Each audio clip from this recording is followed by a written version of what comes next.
Question 5. We are given a resistance value, 1900 ohms, and an EMF of 390 volts. So this has two batteries and a collection of 4 resistors put in this circuit. Our goal here is to determine the direction and the magnitude of the current on the horizontal wire between A and E. So down here on the bottom. Okay, we need to figure out what the current is for that. Now I've already started to label some stuff out. First off, on Kirchhoff's rules, the junction rule, we need to go ahead and draw out our currents. We need to draw them in a way so that the junction rule is valid. So what I've done here is I've just decided that this first section here should have a current of I1. I don't know what it is or the direction it goes, but I've labeled it I1. So that was the first one that I designed. That one comes across and continues on at a different current, I2. Okay, so the second half over here would be I2. Then I've got these two currents here in the middle. So I grabbed this one coming down and is I3. And I said I4 here is going up. Okay. Then looking at the junction over here, I have I2 coming down and I have I3 coming down, which means I5 must come out. I must have an out, right? So I've got 2 coming in. I have 1 going out, I5. And that brings me to my first equation of I2 plus I3 must equal I5. So I2 and I3 are coming in. I5 is going out. So these two currents must be what's coming in. What's going out must equal. Likewise over here, if I5 comes across, I5 gets divided between I1 and I4. So that's my second equation, is I5 can equal I1 and I4. So this is the input and these are the outputs. Likewise, you can get similar equations by putting these two together, I5 and I5. You'll get equation I2 plus I3 is equal to I4 plus I1. Or you can look at that other junction, it'll tell you the same story. I1 and I4 come in, I2 and I3 come out. So I2 and I3 come out, I4 and I1 come in, so you get that equation. Okay. Now I've taken it one step further. We're going to need to take it one step further anyway later, and that is I solved it for I2. So if I solve for I2, that's the I4 plus I1, and then minus I3. And I'm going to be solving for I2. So that's going to come into play a little bit later anyway. Okay, next step is we have 3 enclosed areas where we can do loops. Okay, we're going to need 3 loops. Solve out for our equations. So let's grab one. Let's start with this big triangular shaped one down here as our first loop. I'm deciding to just go clockwise. Again, another preference on whatever you want. You can go clockwise, counterclockwise. You have to pick a starting point and make a complete loop. Okay, and in that loop, your rises should equal your drops. Okay, the amount of increase in voltage should equal the drop in voltage. Likewise, your book would say that the increases minus all of the decreases should equal out to 0. Same thing. Okay, if these are all drops, they become negatives on the other side and equals 0. So let's start with that. We're just going to start with a random point here, and I'm going to go around this loop in this triangular shape clockwise. So the first thing I encounter is I4 traveling across this 4R resistor. I'm going in the same direction, so this is known as a drop. 4R, I4. Resistors use that current, that voltage. I come up, I come down, I'm traveling in the same direction as I3 across this 3R, so that's another drop. And I come back down and I reach my starting point, which means I have 0 rise. Okay, that's my first loop. We'll label that equation 1 over here. I'm going to hop up to this corner. I'm going to do this loop. Okay, so I'm going to grab an arbitrary point. I'm just going to grab down here. And the first thing I'm going to do is I'm going to cross this battery. So I'm going from a negative to a positive. So I'm going to rise a voltage E. I come up, I come across, I hit this resistor with current I1. That's a drop. Okay, so I'm going to have R, I1. A drop resistance here. Then I come down and I hit this 4R resistor with I4. Now I'm going against the current. So instead of being a drop, this is a rise because I'm traveling against current. And I'm back down to my starting point. So I'm all done with that loop. We'll call that loop 2. All right, loop 3 over here. I'll do the same thing. Let me just grab an arbitrary point. I'll start coming down, and the first thing I see is a positive to a negative on a battery. So that's a drop because I am traveling from positive to negative. So I will drop 2E on that battery. I come down, I start going up, I encounter that 3R resistor, and I am against the current. So instead of a drop, it is a rise. 3R I3. Come up to the junction, I start coming over, and I have this 2R with I1. That is with the current, that will be a drop. 2R I2. And I'm back at my starting point. So these are my 3 equations from the rise and run. You will see they have an I1, an I2, an I3, and an I4 in them. 4 variables, 3 equations, doesn't do very well. I need to eliminate one of the variables. Okay? So that is why I came up here and I solved for I2. I can write I2 in terms of the other 3 variables based on that equation. So in this case, I can eliminate I2 by substituting in this. This is the only I2 I have. So instead of I2, let's substitute in what I2 is equal to. I4 plus I1 minus I3. Okay. So now I can get rid of that, get some more room here. I've now eliminated I2, so all I have is I1, I3, and I4. Everywhere in these 3 equations. 3 equations, 3 unknowns, that's solvable. That's something we can do. Okay, so I need a little more math now. What I want to do is I got 3 equations and 3 unknowns. I want to solve each of the equations for one of the unknowns and plug it into the last equation, so it will cancel everything out, take care of everything for us. Okay, so I think here what I want to do is why don't I solve the top equation for I3. That will put it in terms of I4. And if I solve the second equation for I1, that'll also put it in terms of I4. And then I can substitute those in here, and that has an I4 in it. So that should take care of all of our substitutions. If you're unfamiliar with that, it's fine. You can solve for any one of these and start plugging in, and you'll just need to make a few more substitutions as you go. Okay. So what I wanted to do here, I wanted to solve I3 in terms of I4. So this equation here becomes I3 equals, so let's see, I'm going to move this to the other side. So I'll have a negative 4R I4.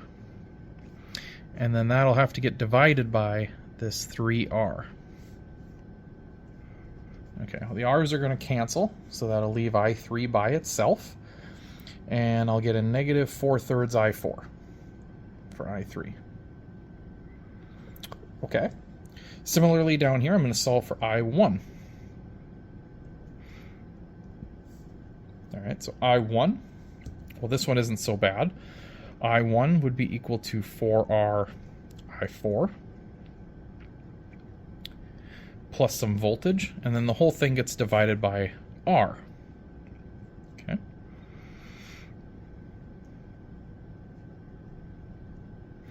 These R's can cancel out, so we'll have 4I4 plus this E over R.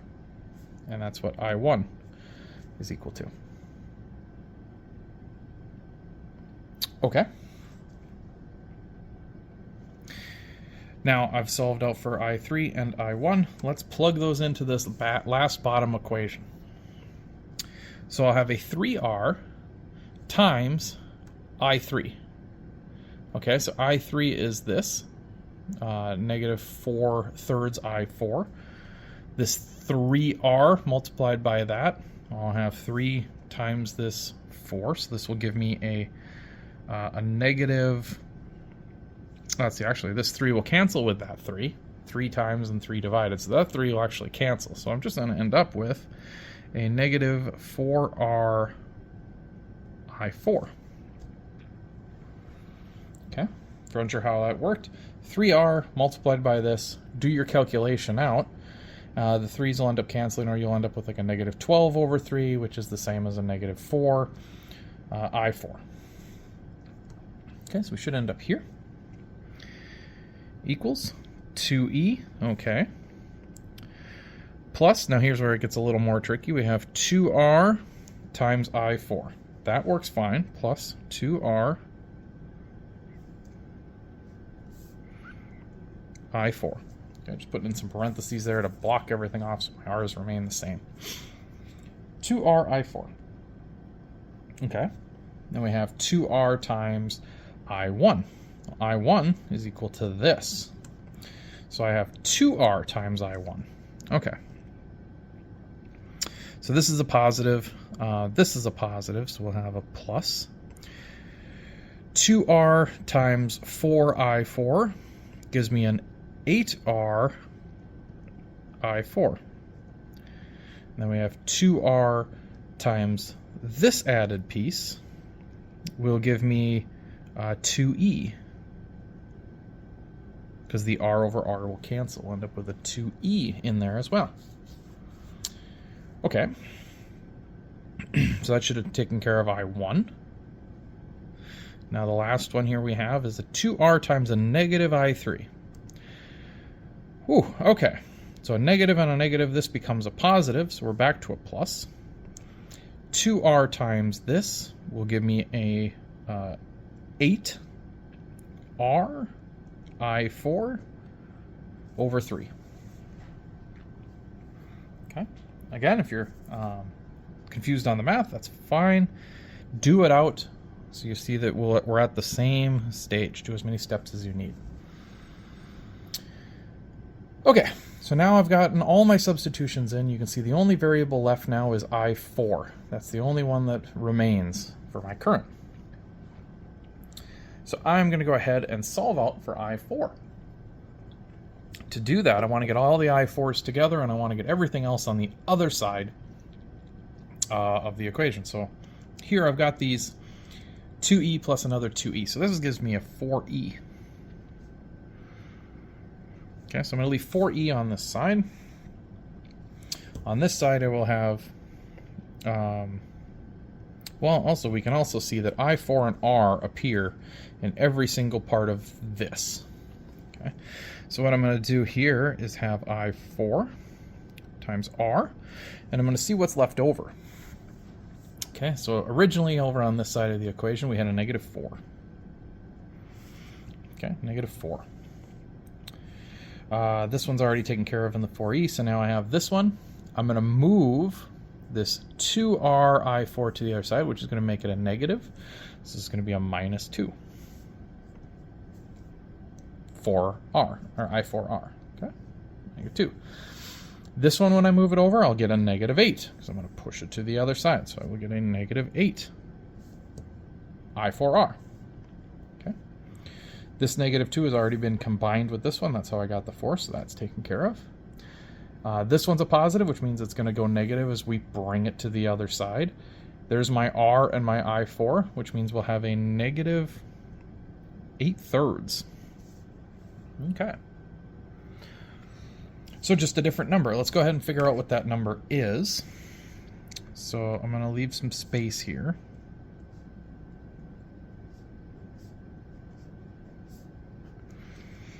If I do negative 4, minus 2, minus 8, minus 8/3, it'll give me a negative 16.6 repeating. Okay.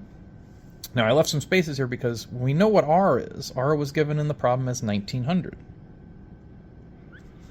And E was given in the problem as 390. Okay, see, now we're starting to get into something we can work with.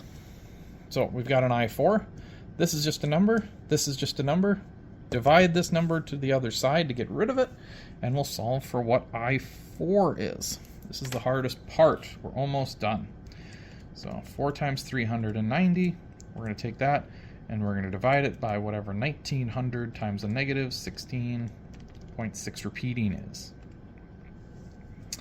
So I4 I get comes to negative 0.0493. We'll do 4 decimal places just to make sure we're okay.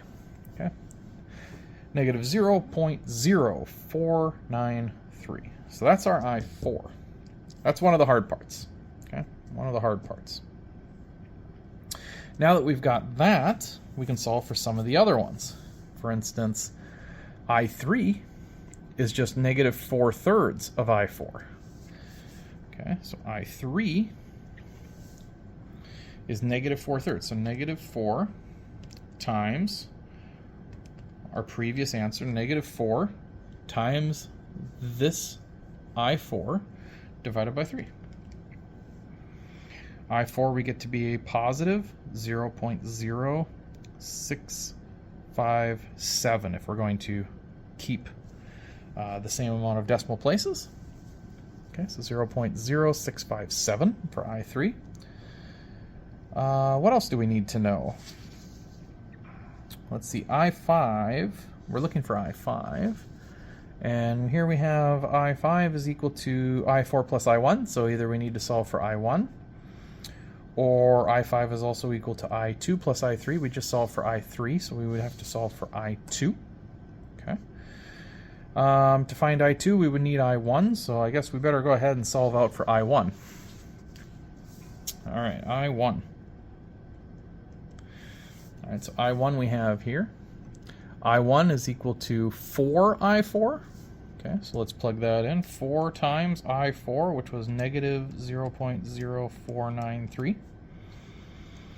Okay, plus E over R. Okay, so E was 390 and R was 1900. So plus 390 divided by 1900 gives us an I1 of 0.0081 amps.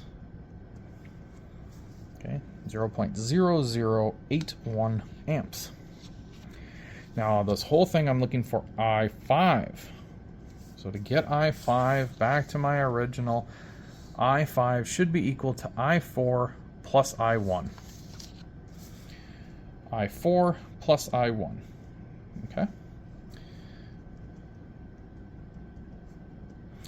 I4 is negative 0.0493 plus this one's positive 0.0081, and I5 gives me a negative 0.0412 amps. Okay. Our solution here told us that the current should be around 40.9 amps. Ooh, that's actually incorrect. That should be milliamps for one. And it looks like our rounding got us a little bit higher. Okay, our rounding got us a little bit higher. We're actually at 41.2 milliamps.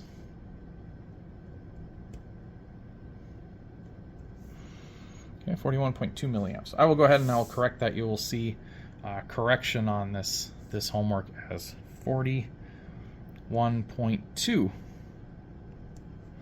milliamps. Okay. So that is the current, 41.2 milliamps. We have a negative sign in front of it. Why do we have a negative? It is because we picked the direction of I5 to be incorrect. Okay. We picked that I5 was traveling from E to A.